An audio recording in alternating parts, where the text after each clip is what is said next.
ইসলাম দেশ মানবতার কল্যাণে কাজ করে। তার অংশ বিশেষ শ্রমিকদের অধিকার নিয়েও তারা কাজ করে। ইসলামী আন্দোলন বাংলাদেশ দীর্ঘদিন পর্যন্ত শ্রমজীবী মানুষের অধিকারকে বাস্তবায়নের জন্য অনেক প্রোগ্রাম দিয়েছে, কর্মসূচি দিয়েছে। ইসলামী শ্রমিক আন্দোলন শ্রমিকদের পাশে আগেও ছিল, বর্তমানেও আছে, ভবিষ্যতেও তারা শ্রমিকদের কল্যাণে কাজ করবে ইনশাআল্লাহ। আমাদের বর্তমান সরকারকে বলবো এবং বিরোধী দলকে বলবো, শ্রমিকদের অধিকারকে অবশ্যই বাস্তবায়ন করতে হবে। সবার জন্য কার্ড দেন, শ্রমিকদের জন্য কার্ডের ব্যবস্থা করেন।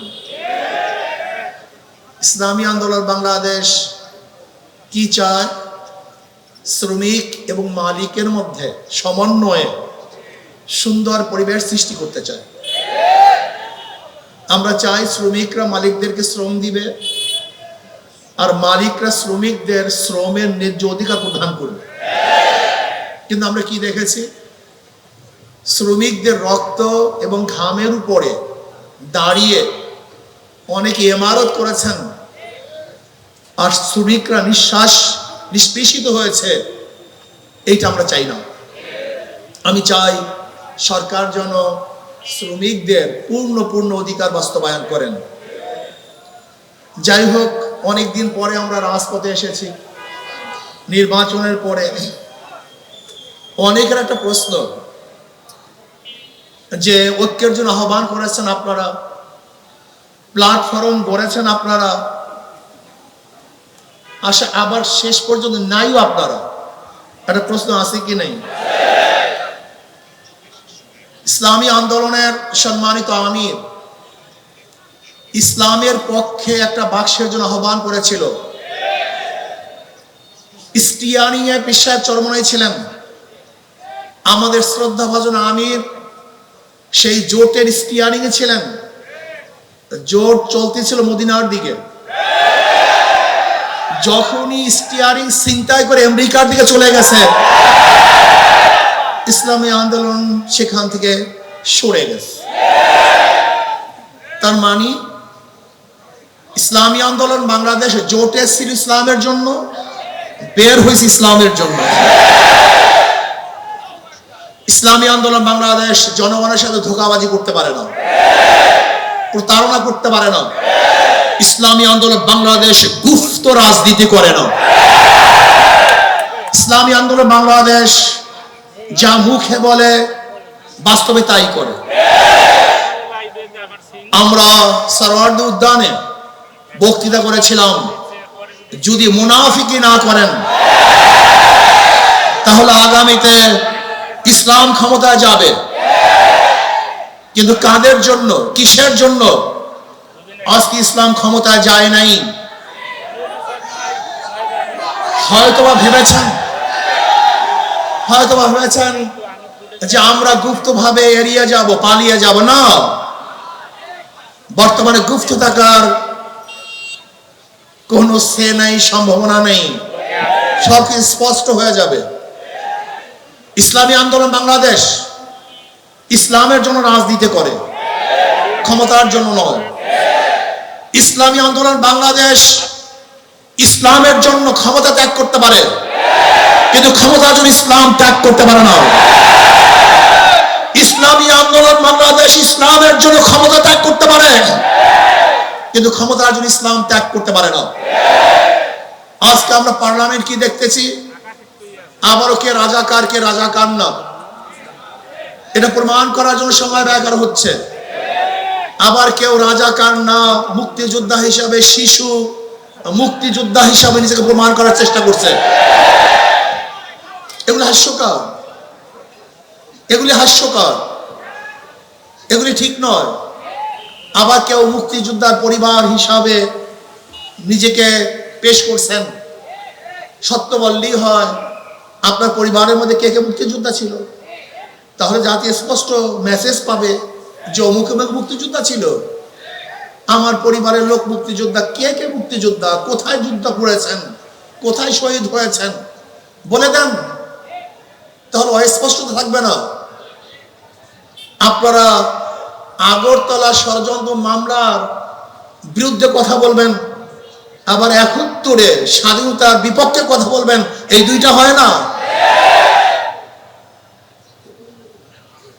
আজকে এক দলের নায়েবে আমির কোরআনী শাসনের জন্য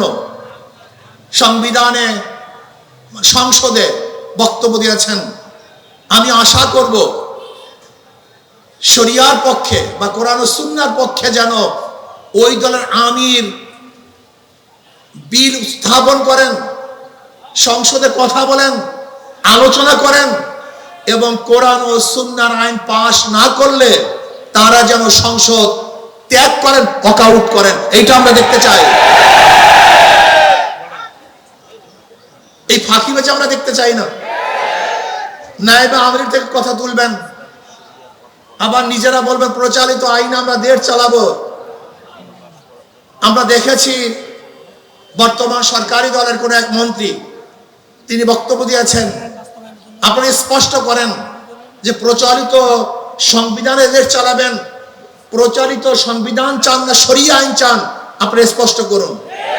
আমরা আজকে জনসভার থেকে বিরোধী দলকে স্পষ্ট বক্তব্য দেওয়ার জন্য অনুরোধ করছি, আপনারা কি চান? আপনাদের দলের কেউ বক্তব্য দিবে যে আমরা কোরআনী শাসন চাই, কোরআনী আইন চাই, আবার ওই দলের কেউ বক্তব্য দিবে যে আমরা গণতন্ত্র প্রতিষ্ঠা করার জন্য আন্দোলন করেছি, সংগ্রাম করেছি। কি আজীব ব্যাপার! গণতন্ত্র প্রতিষ্ঠা করার জন্য সংগ্রাম, আন্দোলন আর কোরআনী শাসন তো এক না। আপনারা কি করতে চান স্পষ্ট বলুন, সবার বক্তব্য যেন এক হয়। আপনারা এখানে লুকোচুরি করবেন, এটা হতে পারে না। আজকে আমরা দেখেছি অনেক বক্তব্য, কেউ কেউ বলেছেন যে ছাত্রলীগের মধ্যে যে হেলমেট বাহিনী ছিল তারা কারা? এই প্রশ্ন আসছে।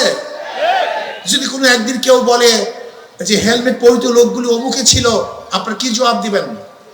সব ভালো ভালো না, বেশি ভালো ভালো না, বেশি রাজনীতি ভালো না। ইদানিং আমরা দেখেছি আপনাদের অতি রাজনীতিতে বিভিন্ন চোরা বালিতে আপনারা আটকিয়ে যাচ্ছেন, এর থেকে বের হতে পারবেন না। আগে বক্তব্য স্পষ্ট করুন। ইসলামী আন্দোলন বাংলাদেশের বক্তব্য স্পষ্ট। ইসলামী আন্দোলন বাংলাদেশ কি চায়? কি চায়? ইসলাম হুকুমত চায়। বাস ক্লিয়ার, কার কথা কোনো বক্তব্য নাই। আজকে হোক কালকে হোক ইসলামী আন্দোলন বাংলাদেশ বাংলাদেশে ইসলাম হুকুমত চায়। এর জন্য তারা কাজ করবে। বলতে পারেন বিগত নির্বাচন আসলে জনগণের নির্বাচন হয় না, কোয়ালিশন নির্বাচন হয়েছে, চুক্তিবদ্ধ নির্বাচন হয়েছে। দেখেন আশ্চর্য বিষয়, বিরোধী দল সংসদ দাঁড়িয়ে বলে আমরা বিরোধী দল না,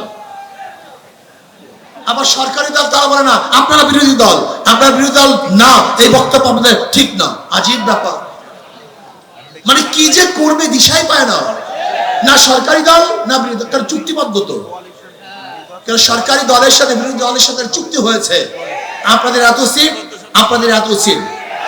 গত নির্বাচন ভাগাভাগি নির্বাচন হয়েছে, জনগণের ভোটে নির্বাচন হয় নাই। বলতে পারেন কিভাবে? এই বক্তব্য তো বিরোধী দলের প্রধান তিনিও বলেছেন, আবার অন্য অন্য হাজারো বক্তারা এবং জ্ঞানীরা বিগত অন্তর্বর্তী সরকারের দায়িত্বশীলরা বলেছে যে গত নির্বাচনটা কিভাবে হয়েছিল এটা তারা স্পষ্ট করেছেন।